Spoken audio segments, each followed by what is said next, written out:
Gold. தங்கத்த பொறுத்தவரைக்கும் அத பிடிக்காதவங்க இருக்கவே முடியாது. இன்ஃபாக்ட் சொல்லப்போனா தங்கம் வாங்குறது ரொம்பவே ஈஸி. ஆனா தப்பான இடத்துல வாங்குனா நமக்கு தான் பெரிய நஷ்டம். Physical gold, digital gold, gold ETF, gold mutual fund இந்த மாரி 4 விதமான வெவ்வேறு இன்ஸ்ட்ருமென்ட் மூலியமா உங்களால கோல்ட வாங்க முடிஞ்சாலுமே, இதுல ஹிடன் சார்ஜஸ பத்தி இங்க நெறைய பேர் பேசுறதே கிடையாது. இன்ஃபாக்ட் ஆன்லைன்ல கோல்டே வாங்குனாலும் நம்ப கையில டெலிவரி ஆகும்போது அதிலிருந்து வரக்கூடிய எக்ஸ்ட்ரா சார்ஜஸ இங்க கணக்கே வைக்கிறதில்ல.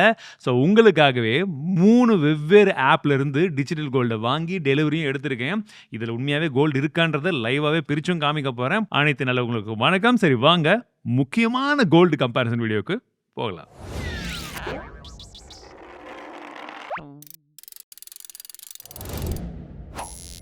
ஸோ இந்த 4 இன்ஸ்ட்ருமென்ட்ல எது பெஸ்ட்ன்னு சொல்லி நீங்க நார்மலா பார்க்கும்போது, அந்தந்த இன்ஸ்ட்ருமென்ட்ட விக்கிறவங்க, அவங்க அதுக்கு சாதகமா தான் பேசுவாங்க. கடையில போய் வாங்குற பிசிக்கல் கோல்டு தான் பெஸ்ட்ன்னு சொல்லி கடைக்காரங்க சொல்லுவாங்க.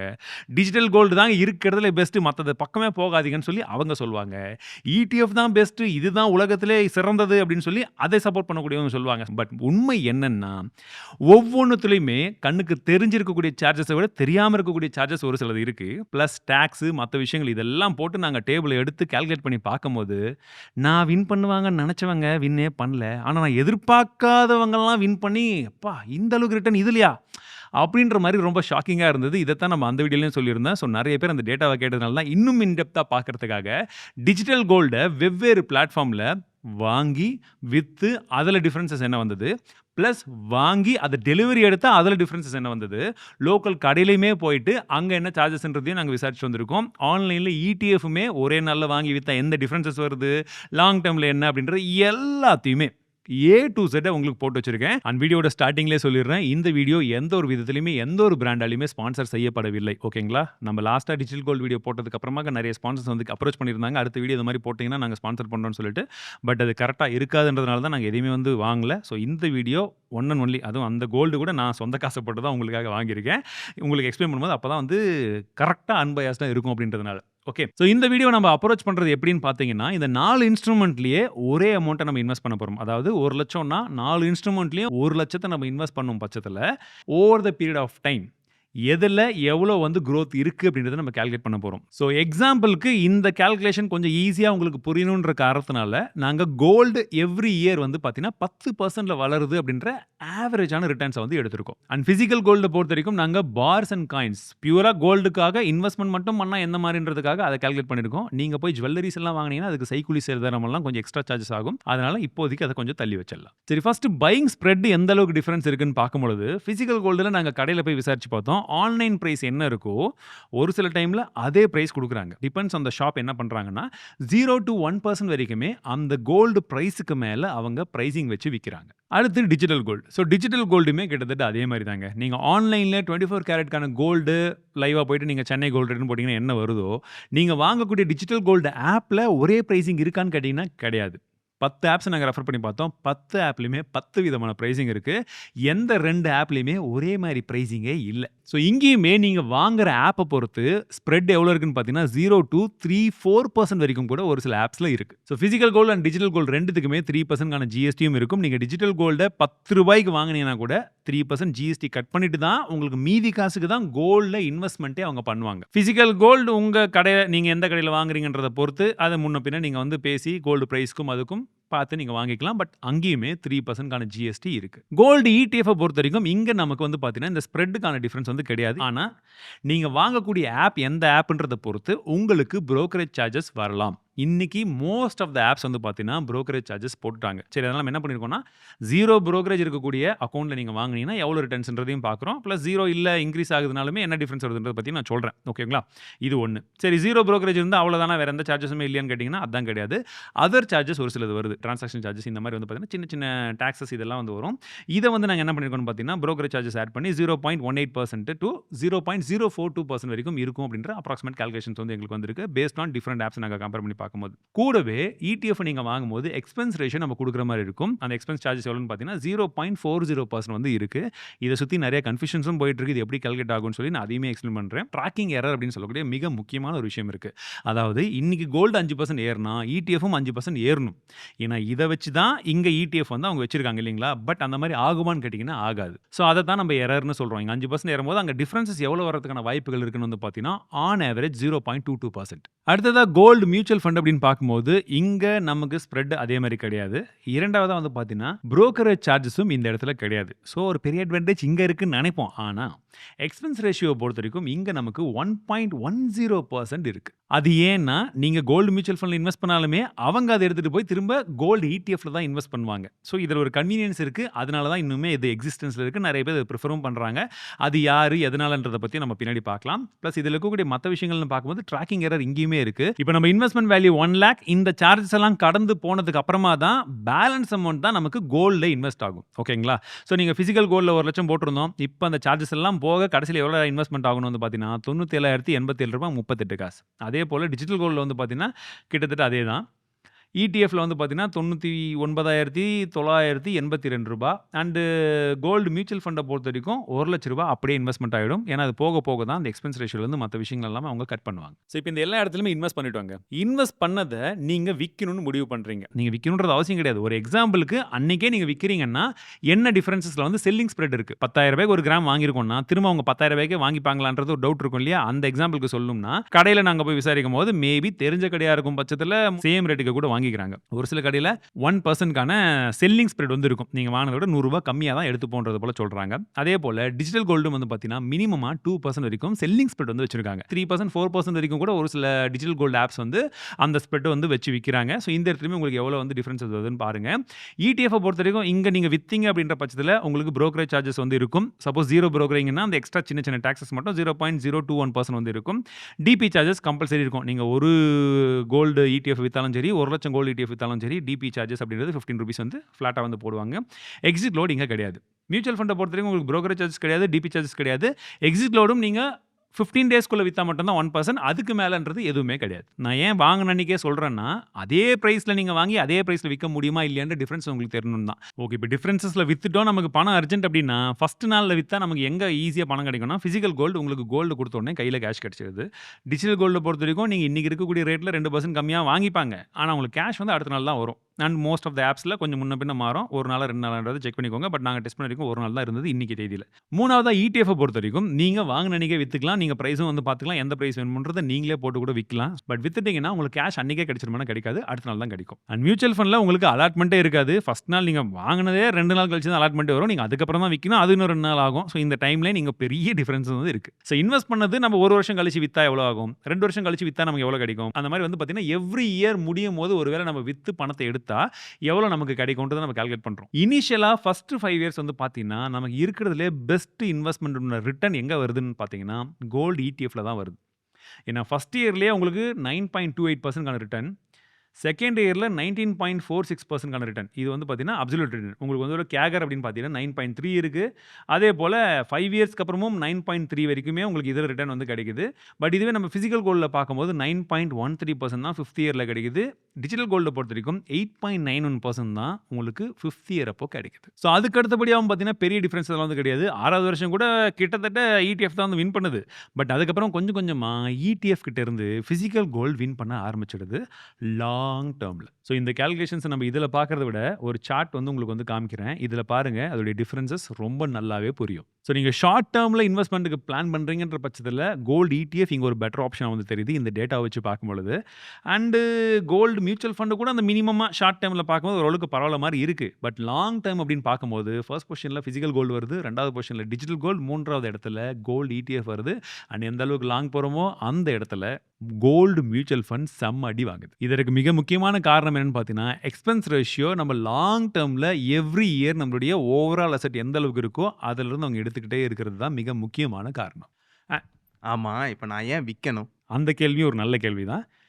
ஏங்க நான் விற்க போறேன்? நான் தான் இன்வெஸ்ட்மென்ட் பண்றேனே. லாங் டேர்ம்க்கு தானே எனக்கு தேவை. இப்போ நீங்க இன்வெஸ்ட் பண்ணிட்டீங்க. இன்வெஸ்ட் பண்ணி லாங் டேர்ம்ல விக்காமயே அதோட ரிட்டர்ன்ஸ் நம்ம பார்க்குறோன்ற பட்சத்துல, அப்ப எந்த அளவுக்கான ரிட்டர்ன் வரும்? இந்த செல்லிங் பண்ணும்போது இந்த செல்லிங் ஸ்ப்ரெட் அதுக்கான போடக்கூடிய சார்ஜஸ், இந்த புரோக்கர் இதெல்லாம் இல்ல. அப்ப அது இல்லாம அவ்வளோ பெரிய டிஃபரன்ஸ் வருமான்னு கேட்குறீங்களா? கண்டிப்பா வரும். எந்த அளவுக்கு டிஃபரன்ஸ் வருதுன்றத மட்டும் இந்த சார்ட்ல கொஞ்சம் பாருங்க. ஃபர்ஸ்ட் 4 இயர்ஸ்ல இடிஎஃப் செம்மையா இருக்கா? 5த் இயர்லேருந்து வந்து பாருங்க, பிசிக்கல் கோல்டுடைய குரோத் அபூர்வமா இருக்கு. பார்க்கறதுக்கு நம்பர் வைஸா அந்த பெர்சன்டேஜ்ல பார்க்கும்போது பெரிய டிஃபரன்ஸஸ் இல்லாம இருக்கலாம். பட் வேல்யூ வைஸா இது 1,00,000ன்றதுனால உங்களுக்கு அந்த வேல்யூவ பார்க்கும்போது சின்னதா தெரியலாம். நீங்க இன்னும் கொஞ்சம் அதிகமாகும்போது 2,00,000, 10,00,000 அப்படிலாம் கால்குலேட் பண்ணீங்கன்னா, அது ஒரு பெரிய அமௌண்ட்டா டிஃபரன்ஸஸ் வரும்ன்றத நீங்க தெரிஞ்சுக்கணும். அதுக்காக தான் இந்த ஒரு கால்குலேஷனும். ஸோ இதிலிருந்து நமக்கு புரிஞ்சுக்க வேண்டிய விஷயம் அந்த ரூ. 1,00,000 இருந்தா நான் என்னென்னலாமோ பண்ணுவேன். 5ஓ 10ஓ மாசம் மாசம் கிடைக்கிறத வச்சு இன்வெஸ்ட் பண்றதுக்கு வழி சொல்லுங்கன்னா, என்னலாமோ சொல்லிட்டு இருக்கீங்க.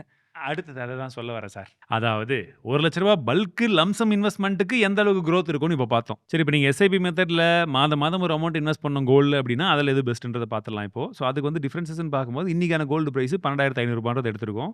பிளஸ் கேகர் வந்து 10% குரோ ஆகுதுன்றது எக்ஸாம்பிளுக்கு வந்து எடுத்து வச்சிருக்கேன். பிளஸ் மந்த்லி இன்வெஸ்ட்மென்ட் வந்து 10,000 இருந்தா 10,000, 1000 1000, 500 500 மாத்திக்கலாம். நான் 10,000ன்றது சிம்பிள் ஆஃப் யூஸ்க்கு வந்து எடுத்திருக்கேன். ஜிஎஸ்டி 3% போக இன்வெஸ்ட்மென்ட் வந்து நம்ம சொன்ன மாதிரி டிஜிட்டல் கோல்ட்லயும், பிசிக்கல் கோல்ட்லயும் ஆகும். ஓகேங்களா? நம்ம வந்து பிசிக்கல் கோல்ட பொறுத்தவரைக்கும் கடையில போயிட்டு நம்ம இந்த மாதிரி மாதம் பண்ண முடியுமானா, இந்த நகை சீட்டு மட்டும் தான் இருக்கு. ஸோ அத நம்ம இதுல வந்து டைரக்ட்டா கால்குலேட் பண்ண முடியாது. ஸோ அதனால நாங்க அத வந்து கால்குலேட் பண்ணல. ஓகேங்களா? நகைச்சீட்ட பத்தி பேசணும்னா, அதுல பெரிய டாபிக் அது. அத நம்ம தனியா பேசணுமா, வேணாமான்றது நீங்க சொல்லுங்க. நகைச்சீட்ட பத்தி உங்களுக்கு ஒரு டெடிகேட்டட் வீடியோ வேணும்னா, அதுல இருக்கக்கூடிய பிளஸ், மைனஸ் அதுல ஹிட்டனா இருக்கக்கூடிய விஷயங்கள் என்னன்றத பத்தி நம்ம அடுத்தது ஒரு வீடியோல வந்து பேசலாம். சரி, இப்ப இந்த 3 விஷயத்த மட்டும் நம்ம வச்சு கால்குலேட் பண்றோம்ன்ற பட்சத்துல, பை ஸ்ப்ரெட் 1% டிஃபரன்ஸ்க்கு வச்சிருக்கேன். செல் ஸ்ப்ரெட்டுமே வந்து 2%க்கான டிஃபரன்ஸஸ் வந்து வச்சிருக்கோம். சரி, இப்போ இடிஎஃப் மியூச்சுவல் ஃபண்டுக்கு வந்து நீங்க அதாவது குறிப்பா இடிஎஃப்க்கு வந்து நீங்க எந்த புரோக்கர் யூஸ் பண்றீங்க? நான் வந்து செரோதா எடுத்திருக்கேன் இப்போதைக்கு எக்ஸாம்பிளுக்கு. இல்ல வேணும்னா நான் வந்து ஏஞ்சல் ஒன் யூஸ் பண்ணிக்கலாம். அதுல வந்து அந்த புரோக்கரேஜ் சார்ஜஸ் இருக்கிறதுனால ஒரு மைல்டு டிஃபரன்ஸஸ் வந்து வரும். ஸோ நான் இப்போதைக்கு 0 புரோக்கரேஜ்ன்றது கணக்கு எடுத்துக்கிறேன். இடிஎஃப்க்கு எக்ஸ்பென்ஸ் ரேஷியோ பிளஸ் அதோட ரிட்டர்ன் வந்து எக்ஸ்பென்ஸ் ரேஷியோ போக இந்த ட்ராக்கிங் எரர் போக எவ்வளோன்றது எடுத்திருக்கோம். மியூச்சுவல் ஃபண்டுக்குமே வந்து பார்த்தீங்கன்னா எக்ஸ்பென்ஸ் ரேஷியோ பிளஸ் இவங்களும் திரும்ப இடிஎஃப்ல தான் இன்வெஸ்ட் பண்ண போறாங்கன்ற பட்சத்துல அது 2த்தையும் சேர்த்து அதோடைய ஃபைனலா ரிட்டர்ன்ஸ் எவ்வளோ வரும் அப்படின்றத பத்தி ஆவரேஜா வந்து எடுத்து வச்சிருக்கோம். ஸோ இப்போ இதை வச்சு நம்ம கால்குலேட் பண்ணும்போது சேம் நம்ம ஃபர்ஸ்ட் பார்த்த மாதிரியே ஒருவேளை வித்தோம் அப்படின்ற பட்சத்தில் இந்த இன்ஸ்ட்ருமெண்ட்ல நமக்கு digital gold, ETF, mutual fund இந்த மூணுத்துலையுமே டிஃபரன்சஸ் எந்த அளவுக்கு வருதுன்னு வந்து பாருங்க. இனிஷியலாக நமக்கு மியூச்சுவல் ஃபண்ட், இடிஎஃப் பெட்டராக இருந்தாலுமே லாங் டேர்மில் ஸ்லைட்லி நமக்கு டிஜிட்டல் கோல்டு கொஞ்சம் பெட்டராக தான் தெரியுது. அதுக்கான சார்ட்டுமே நான் உங்களுக்கு வந்து காமிக்கிறேன். இது வித்தப்போ விற்காம நம்ம அதோடைய ரிட்டர்ன்ஸை பார்க்குறோம்ன்ற பட்சத்தில் அப்போ எவ்வளோ ரிட்டர்ன்ஸ் இருக்குன்றதையும் உங்களுக்கு வந்து இந்த சார்ட்டில் நான் க்ளீனாக வந்து காமிக்கிறேன். ஸோ இதுலையுமே லாங் டேர்மில் பார்க்கும்போது உங்களுக்கு டிஜிட்டல் கோல்டு கொஞ்சம் பெட்டர் ஆப்ஷன் தெரியுது. பிகாஸ் டைரக்ட்லி லிங்க்டு வந்து உங்களுக்கு ஆன்லைன் பிரைஸ் பிசிக்கல் கோல்டு ஈக்குவலாக இருக்குது. லாங் டேர்ம் போக போக அதை விற்று நம்ம அப்படியே கேஷாக எடுத்துக்குவோம் அப்படின்ற ஒரு ஆப்ஷன் இது. ஓகேங்களா? பட் இதில் முக்கியமான ஒரு விஷயம், நிறைய பேர் மிஸ் பண்ணக்கூடிய விஷயம் என்னன்னு பார்த்தீங்கன்னா, டிஜிட்டல் கோல்டை வந்து நீங்கள் பாரா எடுக்கிறீங்க, காயினாக வாங்குறீங்கன்ற பட்சத்தில் டெலிவரி வீட்டுக்கே வருதுன்ற பட்சத்தில் அதுக்கான சார்ஜஸும் இருக்குது. அண்ட் டெலிவரியே எடுக்காமல் அதில் வச்சுக்கும் போது அதில் இருக்கக்கூடிய ரிஸ்க் என்னன்றதை பற்றி நம்ம பின்னாடி எக்ஸ்பிளைன் பண்ண போகிறோம். ப்ரோஸ் அண்ட் கான்ஸ் எல்லாத்துலேயுமே அதை பற்றியும் பார்த்துக்கோங்க. கோல்டு வாங்குறது நல்லதுன்றது எல்லாருக்கும் தெரியும். பட் அதை எந்த ஃபார்மேட்டில் வாங்குறது நல்லதுன்றதை விட எந்த டைப் ஆஃப் இன்வெஸ்ட்மெண்ட்டுக்கு நல்லதுன்றதை நீங்கள் பார்க்கணும். அதாவது சிம்பிளாக சொல்லணும்னா ஷார்ட் டேர்ம்க்கா, லாங் டேர்ம்க்கா. நீங்க பிசிக்கல் கோல்டு உங்களுக்கு கையில வேணுமா, வேணாமான்றத பொறுத்து தான் நீங்க இந்த இன்வெஸ்ட்மென்ட் இன்ஸ்ட்ருமெண்ட்ஸை தேர்ந்தெடுக்கணும்ன்றது தான் இந்த சார்ட் நமக்கு தெளிவா கூறுது. இதுவரைக்கும் எடுத்த டேட்டாக்கே எங்க டீம்ல 2 வாரம் டைம் ஆயிடுச்சு. ஸோ இந்த விஷயங்கள் உங்களுக்கு பிடிச்சிருக்குன்னு நினைச்சீங்கன்னா மறக்காம லைக் பண்ணுங்க. சப்ஸ்கிரைப் பண்ணாதவங்க சப்ஸ்கிரைப் பண்ணிக்கோங்க. இது தமிழ் செல்வன் சேனல், தமிழ் டெக் உடைய 2வது சேனல். இதுல நம்ம ஃபினான்ஸை பத்தி பாட்காஸ்ட் நிறைய விஷயங்களை பத்தி பேசுவோம். கண்டிப்பா உங்களுக்கு யூஸ்ஃபுல்லா இருக்கும்னு நினைக்கிறேன். நீங்களும் இப்படி நினைச்சீங்கன்னா சப்ஸ்கிரைப் பண்ண மறந்துடாதீங்க. உங்க ஃப்ரெண்ட்ஸ் அண்ட் ஃபேமிலி மெம்பர்ஸ்க்கும் மறக்காம ஷேர் பண்ணுங்க. இந்த 4 இன்ஸ்ட்ருமெண்ட்ல இருக்கக்கூடிய மிகப்பெரிய பிளஸ் என்ன, மைனஸ் என்ன? ஃபர்ஸ்ட் பிசிக்கல் கோல்டுன்னு பார்க்கும்போது பிசிக்கல் கோல்டு பத்தி நம்ம முக்கியமா தெரிஞ்சுக்க வேண்டிய விஷயம், நீங்க ஆபரணமா ஜுவல்லரிஸா வாங்குறீங்கன்ற பட்சத்தில் அதற்கு எக்ஸ்ட்ராவா நீங்க சார்ஜஸ் கொடுப்பீங்கன்றது முக்கியமான விஷயம். நீங்க மறக்காதீங்க. காயின்ஸ் அண்ட் பார்ஸ்க்கு மட்டும் தான் ரொம்ப மினிமலா இருக்கும். ஸோ இன்வெஸ்ட்மெண்ட் பாயிண்ட் ஆஃப் வியூல பிசிக்கல் கோல்டு பெஸ்ட்ன்ற பட்சத்தில் நீங்க காயின்ஸ், பார்ஸ் வாங்குறது தான் சிறந்ததா இருக்கும். பியூரிட்டி நீங்க வாங்கும்போது பார்த்து வாங்கணும். 916 இல்ல 99.9 24 கேரட்டா 22 கேரட்டா அப்படின்றத பார்த்து வாங்கணும். வாங்குற பிசிக்கல் கோல்ட பத்திரமா ஒரு இடத்துல சேவ் பண்ணி வைக்கணும். அது உங்க பொறுப்பு, நம்ம பொறுப்பு. ஓகேங்களா? பிளஸ் இல்ல நீங்க லாக்கர் வைக்கிறீங்கன்னா அந்த சார்ஜஸ் எக்ஸ்ட்ரா வரும். அண்ட் பிசிக்கல் கோல்டு என்னன்னா, நீங்க ஒரு கடையில் வாங்கலாம், உங்களுக்கு அந்த கடை பிடிக்கவே இல்லை, வேற கடையில் பெட்டர் ரேட் கொடுக்குறாங்கன்னா நீங்க எடுத்துட்டு போய் விற்க முடியும். அது ஒரு பெரிய அட்வான்டேஜ் அங்கேயுமே இருக்கு.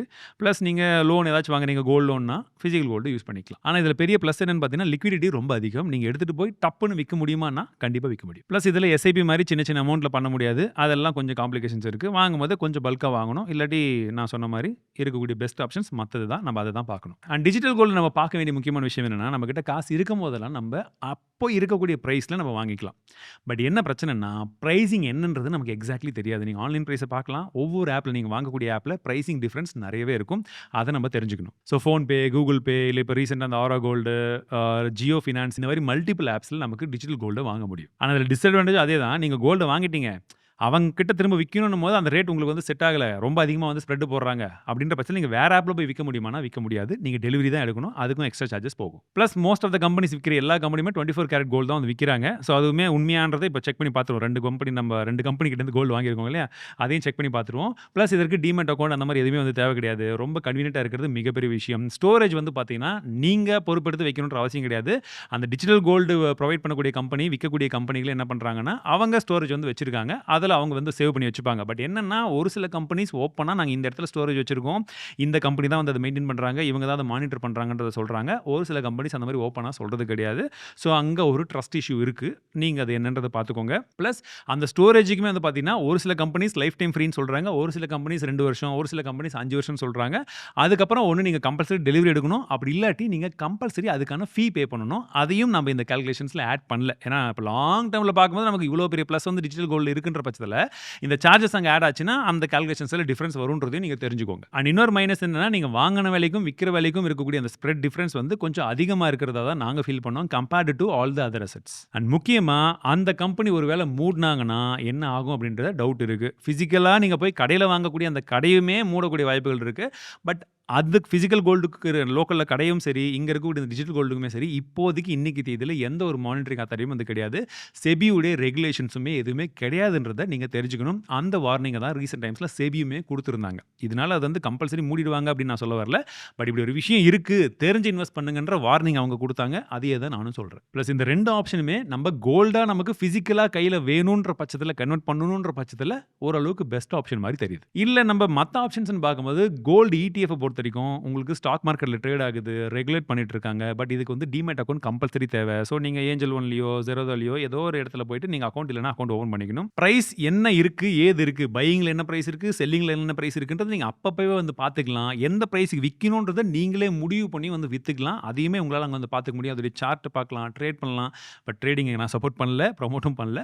அந்த மாதிரி ஒரு ஆப்ஷன் அங்க இருக்குன்றத வந்து தெரிஞ்சுக்கோங்க.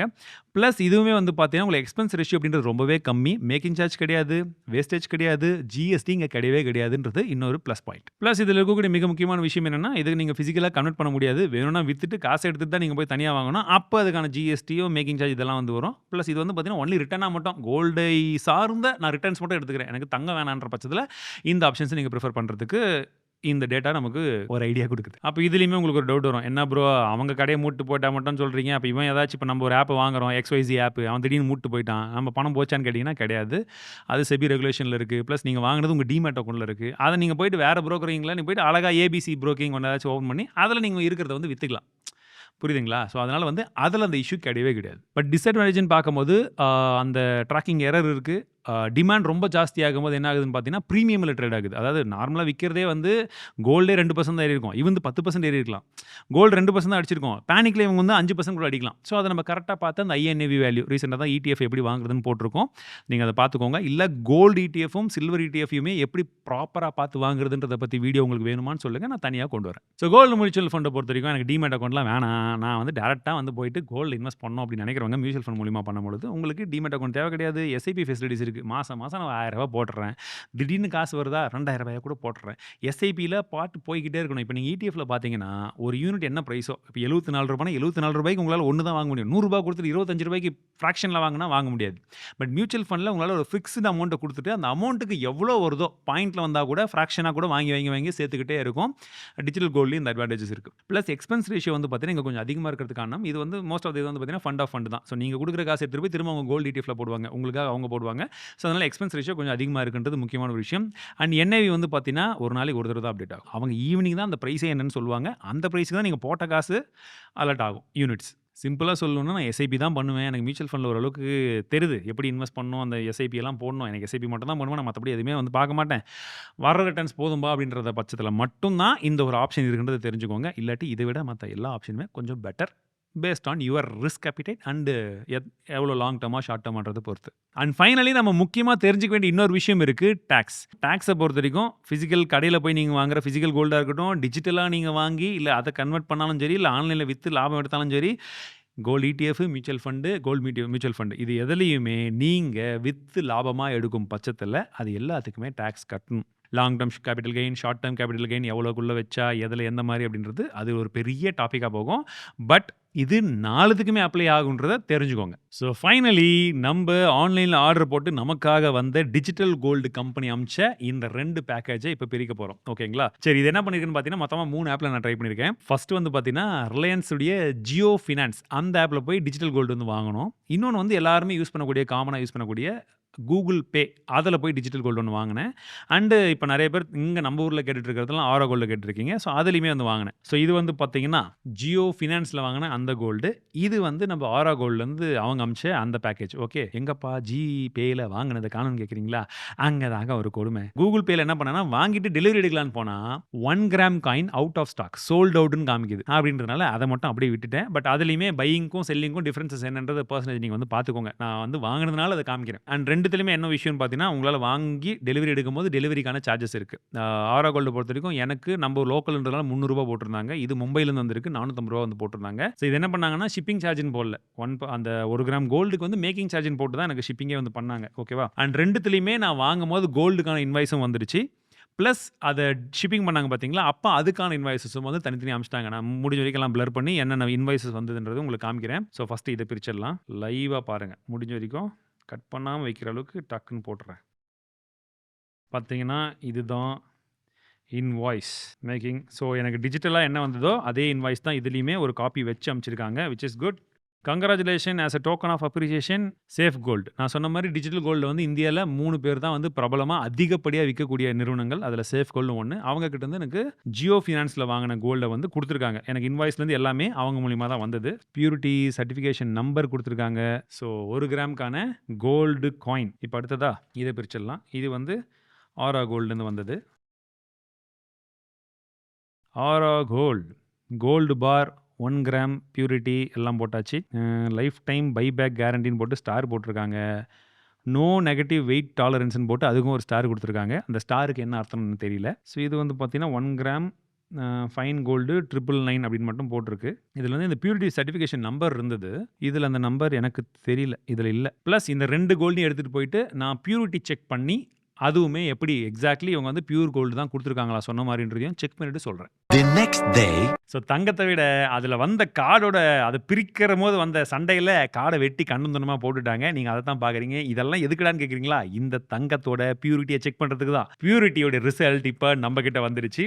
ஒன்று 99.99% பியூர் கோல்டு, ஆனால் இன்னொன்று 99.92%. ஸோ ரெண்டுத்துக்குமே வித்தியாசம் பெருசாக கிடையாது. இந்த மைல்டு டிஃப்ரென்ஸ் அப்படின்றது இருந்தாலுமே அது பியூர் கோல்டு தான் அப்படின்னு வந்து சொல்லியிருக்காங்க. அப்போ எந்த கோல்டு எதுன்னு கேட்குறவங்களுக்கு ரிலையன்ஸில் வாங்கின ரிலையன்ஸ் ஜியோ வந்து பார்த்தீங்கன்னா 24 கேரட்னு சொல்லி வந்திருக்கு. அண்ட் இது வந்து பார்த்தீங்கன்னா 23.98 கேரட் அப்படின்னு சொல்லி வந்திருக்கு, which is also pure gold. ஓகேங்களா? ஸோ இப்போ நாங்கள் போட்ட கேல்குலேஷன்ஸ் எங்களுடைய எஃபர்ட் எல்லாமே நீங்கள் பார்த்தீங்க. இது உங்களுக்கு பிடிச்சிருக்குன்னு நினச்சிங்கன்னா மறக்காம லைக் பண்ணுங்க. இந்த வீடியோ முக்கியமாக எல்லாருக்கிட்டையுமே ஷேர் பண்ணுங்க. உங்களுக்கு இந்த 4 ஃபார்ம் ஆஃப் இன்வெஸ்ட்மெண்ட்டில் கோல்டை நீங்கள் வாங்கணும்னு முடிவு பண்ணீங்கன்னா உங்களுக்கு எது கரெக்டாக இருக்கும் நீங்கள் முடிவு பண்ணுறீங்க ஏன்றதை பற்றியும் கமெண்ட் செக்ஷனில் சொல்லுங்க. ஏன்னா இந்த வீடியோ பார்க்கக்கூடிய எல்லாருக்குமே அவங்களுடைய பாயிண்ட் ஆஃப் வியூ இருக்கும், ஒப்பீனியன்ஸ் இருக்கும். ஸோ நீங்கள் கொடுக்கக்கூடிய பதில்னால அவங்களுக்கு மேபி ஏதாச்சும் ஒரு பாயிண்ட் வந்து கிளியராக இருக்கலாம். ஓ ஆமாம், இல்லை இந்த மாதிரி ஒரு ஐடியா இருக்குல்ல, நம்மளும் இந்த மாதிரி பண்ணலாம்னு சொல்லி அவங்களும் வந்து யோசிச்சு பார்க்கலாம். பிகாஸ் ஒரு பெஸ்ட் இன்வெஸ்ட்மெண்ட் அப்படின்றது இங்கே கிடையவே கிடையாது. அவங்களுக்கு தகுந்த மாதிரி அந்த இன்வெஸ்ட்மெண்ட் மாறும். லாங் டேர்ம், ஷார்ட் டேர்ம், யார் என்னன்றதை பொறுத்து. ஸோ நீங்கள் கொடுக்கக்கூடிய பதில் மூலியமாக யாருக்கும் ஒருத்தருக்கு ஹெல்ப்ஃபுல்லாக இருக்கும்னா பெஸ்ட்டாக இருக்கும். ஸோ பதிலை கொடுங்க. மீண்டும் அடுத்த சந்திக்கிறேன். அடுத்ததாக என்ன வீடியோ வேணுன்றதை பற்றியும் சொல்லுங்கள். வாழ்க தமிழ்.